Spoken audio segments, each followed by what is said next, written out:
Hey guys, I guess I just wanted to make a follow-up video from my last video a couple years ago titled What I Do. Um, I guess this was just an update on everything that I have done since then and how I'm feeling about the entire thing currently. Uh, as you can see, there is quite a bit more notebooks added to the collection. Uh, when I made the last video, I showed off my published book, which is this right here, and then I recently released a new edition. I did the cover art. Uh, Actually, I did almost all the art, but I already went over that in the last one, except for this ring here, which was drawn by Seiyu, and also the owl. She drew that as well. And I usually just have her do all the animal silhouettes I use because I really like her style for that. Also, I hate drawing silhouettes. Um,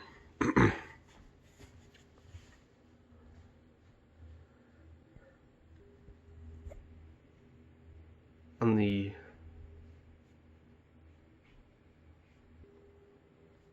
last video I uploaded, I had these 3 notebooks.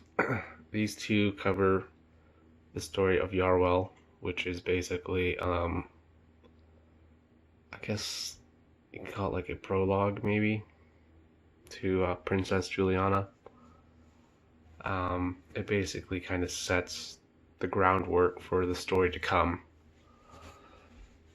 And Princess Juliana covers this notebook, this one, that one, that one. It goes all these, and then these 3, and then I'm currently working on filling out this one. And I always keep a couple extra notebooks for whenever I need them. So it has been a lot. It's been, geez, I don't know how long I've been working on this on this exact story. Probably about since the late 2017. So around 3 years ish or so. So everything's still in pre-production phase. I haven't written anything in novel format or anything yet. It's all just notes and drafting and plotting and learning about the characters and stuff like that. Um, but I guess who I am as a writer has definitely changed a lot over the last couple of years. Um, Slaying of Ao Len is written in a way that was appealing to me at the time, but I realized that it's not necessarily appealing to a lot of people, given a lot of the archaic words and the fact that a lot of it is written very strangely. I don't really intend on writing Princess Juliana like that. I'm not going to say I'll never use archaic words with Princess Juliana, but they'll definitely be a lot more sparing. And then, of course, I also have, a bunch of scrap paper here that I write notes in. I'm not going to show anything because I don't want anything getting leaked or anything like that. Not that anyone cares, but if there's stuff in my head that I need to get out that I don't really feel like using, expensive notebook space for it, then I'll scribble it down on scratch paper here. And so I have, sorry, I have to keep pausing. I'm not really sure what I was talking about. But I remember a lot of the topic on the last video I posted was about wondering whether or not anyone will ever really care about the work I'm doing. And my idea so far has always been that the more value I continue adding to this product I'm creating, then the greater there isn't really a word for it. I don't want to say value or anything like that, but it's a greater something, I guess. It's not really a word for what I'm trying to describe. But I guess the greater it will be, I guess that's if that works. But it's just a wonder,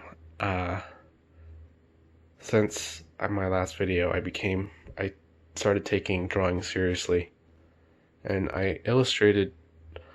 So the story behind the illustrations in Aolen is, I think in 2017, January 2017, I believe, I decided I would start drawing again. And within that 1 month, I became a decent enough of a drawer to just illustrate the book. So whether because I practiced a lot or because I'm just artistically talented in that way, I don't really know.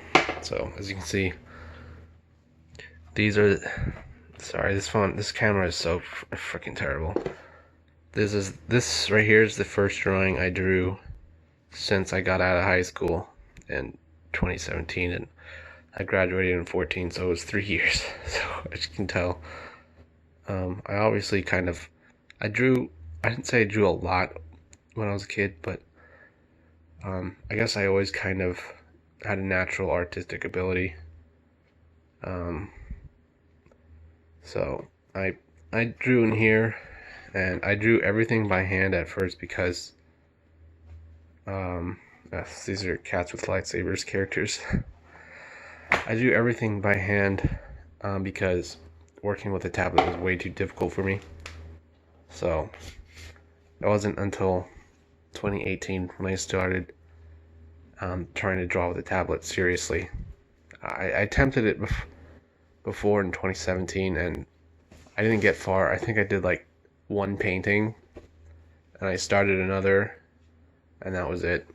And then I didn't draw again until 2018, late 2018, when I redrew this Cats with Lightsabers characters. And at the time, I didn't really have any trade skills or anything like that, and it was obvious this writing thing was not going to be making me enough money anytime soon. So for about a year, a little bit over a year, I took painting very seriously because it was really the one thing that I could do that I didn't absolutely hate, which I hate absolutely everything. Maybe not in a super literal sense, but I can't really tolerate it. If it's not something I like, I generally just don't really care for it, and I don't want to do it. That was really my one chance, and it took me a couple years. Well, it didn't really take me a couple years, but I got to a point where I finally, decided to dive in and try and offer services as an illustrator. And honestly, out of sheer luck, I picked up my first client around August of 2019. And yeah, I just kept getting work from there. Mostly doing maps. Sometimes I get requests to do other type of illustration work, but I mostly do maps for books. But since then, I guess my reason for all of this has kind of gone away. I didn't really realize what my reason was for all of this until I lost it. But it's gone now, and I don't really know what to really make of it. Um, I do intend to not quit, that's for sure. Because at that point, quitting would be, insane. It's like, hello, I have all this work done. But anyways, as like an illustrator, I usually work with people who are writing books, a lot of times fantasy. Uh, anyways, I work for a lot of people who do fantasy books, and a lot of them kind of do a very similar thing as to what I do. Um, as somebody who illustrates maps for fantasy authors, I'm able to tell very easily just how many of my clients put the kind of work that I do into their own world. For example, I get a lot of I've had a lot of I've had to draw a lot of maps that had very complex places, um, and a lot of unique names, and I've also had a lot of fantasy maps that weren't very complex, um, such as just having like a small silhouette for a continent, and then naming your forest dark forest, naming some mountain valley, the White Mountains or something like that. It's like, um, you know, uh, if that's how you like to name your things, that's fine. But uh, usually, if you kind of have a, if you name something the White Mountains, uh, I mean that's fine, but it doesn't really tell a story, much of a story behind that. It's just super generic. If it has like a different name, then you can question, well, where does that name come from? Is this name a person? Is this name a creature? Where does this name come from? Is this some made up language? Or maybe it's just a made up language for the word White Mountains and it says White Mountains anyways. Either way, it shows a level of complexity there that can be explored. And I've had a lot of both. Um, However, at the same time, I don't think I've really done a map for someone who's had a map as complicated as mine. Mine is filled with a lot of stuff. Um, Not like I'm bragging or anything like that, but uh, I do kind of look, because a big part of this is wondering, like, am I doing more than my competitors? What for what if I'm successful and they aren't, why is that? Or if they're successful and I'm not, why is that? Um, Maybe they worked harder, maybe they got luckier, maybe what they created just appeals to more people and mine doesn't, But I think about those things because at the end of the day, it is a competition, um, to see who can. I mean, it's a competition and it's not a competition, but um, at the end of the day, when you're dealing with business, on the business side of things, it's always a competition, right? I mean, there's only so many publishers, there's only so many agents, and there's only so much space in a bookstore, and it's a competition to, accumulate those resources for yourself and not allow another person to take them from you. But I mean, while that sounds true in my mind, it's probably all bullshit because, nowadays it's a little bit more of a free market with online publishing and things like that. Anyone can build their own community and not necessarily need to compete directly with anyone else, because there's a lot of readers out there who are constantly wanting new material and things like that. But anyways, this isn't really a topic that I wanted to go over. Um, Princess Juliana is she's a very hard character to write, which is strange because she's the protagonist, right? You'd think, well, if she's the main character, you know, she's obviously the character you want to write about the most, right? But she's actually a very complicated character to write for. And same with Denavi, who is her, I guess, giant animal companion that she rides on, that she befriended. He's also very complicated to write for. And it's pretty obvious why, really. It's how do you write a story, about a small little girl and, a giant horse, right? How do you do that? I've never really been around horses, and I've never really been around little girls. It's such a weird thing to say, but I didn't grow up with a sister, and I definitely don't have any experience with that. Uh, you know, it's how do I write these characters that are set in bodies that I've never really interacted with, and so I have come to really realize just who Juliana and Denavi are, and despite being very physically different from each other and from me, ultimately Juliana is a part of myself that isn't allowed to exist. And Denavi is my outward self that people who get to know me generally see. So, that said, Juliana and Denavi are somewhat of a dialogue between these two parts of myself. The inner self of mine that can't exist. It's I prevent it from existing. Maybe out of insecurity or whatever.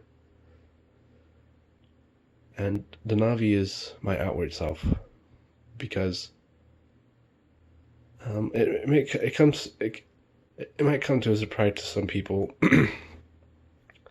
but Denavi is not a very happy person. Despite being a giant unicorn, he's very much unhappy. And he's very negative, sounds silly. It's like this giant horse character, and just about any other fantasy portrayal, the unicorn is generally depicted as being pure and majestic and magical, maybe even innocent. But mine's just a fucking asshole, and he has problems. He's lived for a long time, around 250 years, and he spent a lot of that time being hunted and watching his dearest loved ones die, and generally being unaccepted by the inhabitants of his continent that he's meant to rule and protect. But despite all that, he still has respect for the Vastmer, though they would hunt him and kill him like they did his mother and father. But Juliana is a very sweet and innocent girl who doesn't really feel angry, and she's not mean to anybody. In fact, she has a way to bring out the best in people, and she's universally loved by everyone who gets to know her, at least in the story, because she just has a genuine interest in people, and throughout the course of the 3 books, I don't really want to give it away, but we kind of come to see that Juliana, even though she's such a young girl, she does have problems of her own, and we come to realize that, as these problems begin to weigh on her more and more, that, even though she's very outwardly nice and gentle and innocent, she's actually been bottling up a lot of the things that bother her, and, her life, though it isn't very long. For example, she never knew her parents. She is not really used to socializing with other people her age. She did not really have friends, and that is a large part due to her Aunt Claire, who kept her from socializing with people. And that was probably mostly to protect her, because Claire, who is another, focal point or protagonist of the story, she is extremely reclusive, and she has immense self-hatred. She finds herself to be extremely ugly, to the point where she has intentionally kept herself from ever interacting with people. Anyways, Claire is she kept herself basically from ever having a romantic life, and she very desperately wants one. However, she does not feel comfortable with it, and a lot of that is mostly, her inward problems. And throughout the story, she realizes throughout the story, she realizes the wrong she's done to herself and to other people, and she begins trying to change herself. She's known as her subjects as Claire the Cruel, because not long after taking power, she sentenced a lot of people to death.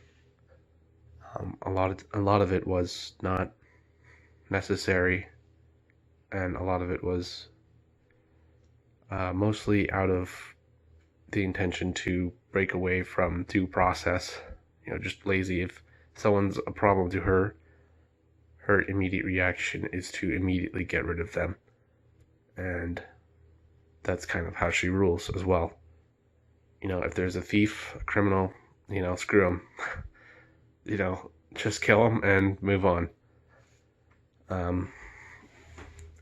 That's kind of her mindset, and she tries to change that about herself throughout the stories. And then there's also Lutheran, who is Juliana's half-brother. He is, I don't think he's as deep as the other characters, or at least not in the same way. His character is a little bit harder to talk about without giving away too much information, but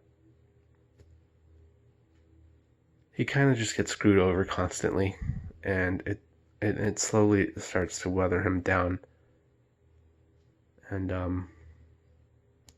eventually he gets to the point where his morals have completely eroded, and he has lost faith in being good. I'm not trying to say that he turns evil or anything like that, but he develops a lot of moral conflict. And there's many other characters, many more, and they all interact with each other in some way, and they all interweave, and they all have their own stories that go back to their freaking grandparents. Sometimes even farther back than that.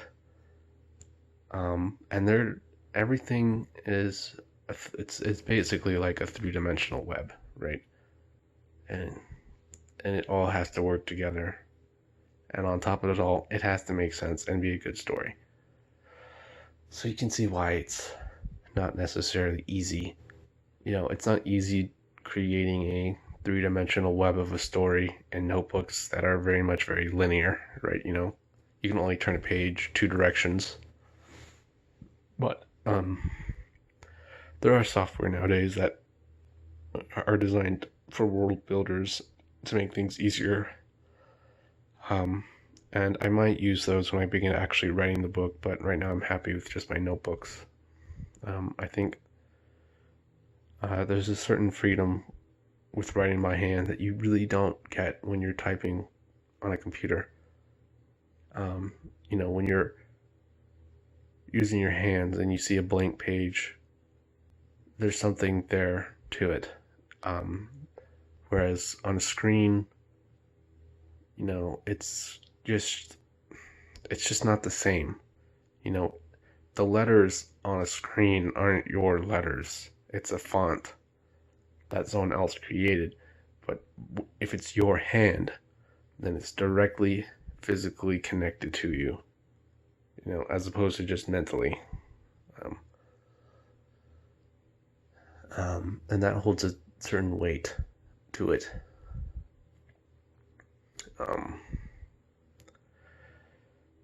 I guess another thing that I wanted to go over was the dedication to these three books of Princess Juliana. And I always knew what I would dedicate the third book to, but for the other two, I did not know yet. But I recently found out who I will finally be dedicating the first book to.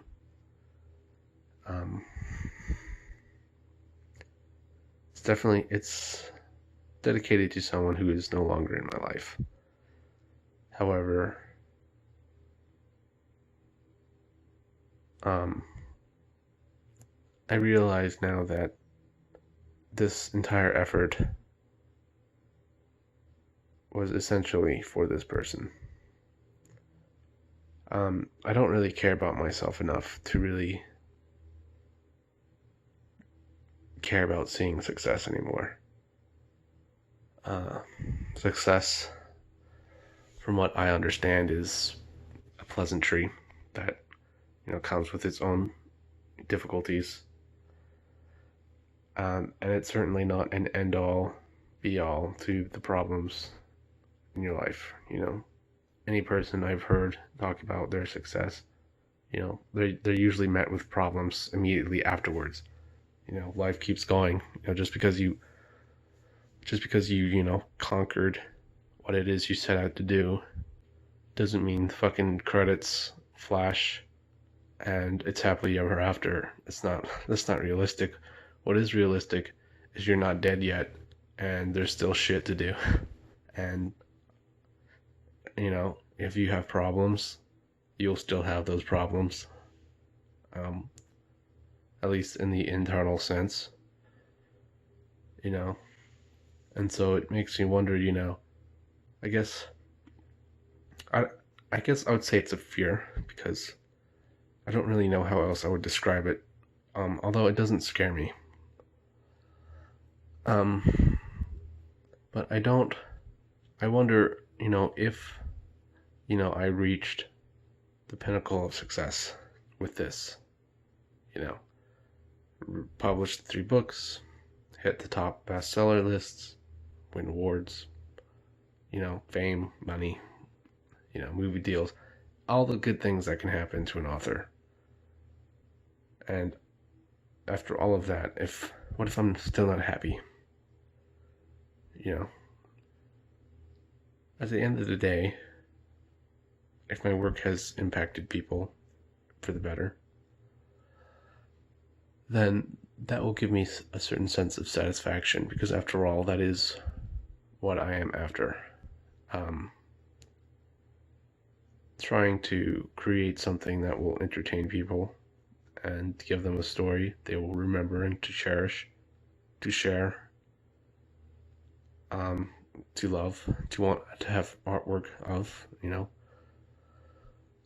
Um, but as far as myself goes, I feel like I've lost the thing that really mattered to me more than anything. And I don't think I'll ever get it back.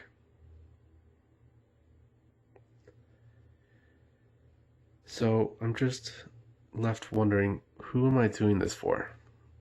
Is it for, people that I don't know, you know, maybe in like 10 years I'll have, some following of X number of people and they all love it. Great. I guess I'd be doing it for them, but I don't know. It's kind of a hard thing to think about. Uh, I don't want to sound like a freaking loser here. Like, ooh, my what I do is so difficult. Boo-hoo. I mean, the reality is that there are, jeez, my fingers in the camera. Sorry. The reality is that there are thousands, if not millions, of people who strive towards some great feat like I do. And the reality is that many of them give up. Most of them don't get there. When you think about great writers, there are many, but there's only so many that everybody knows. Is it enough to just be a good writer?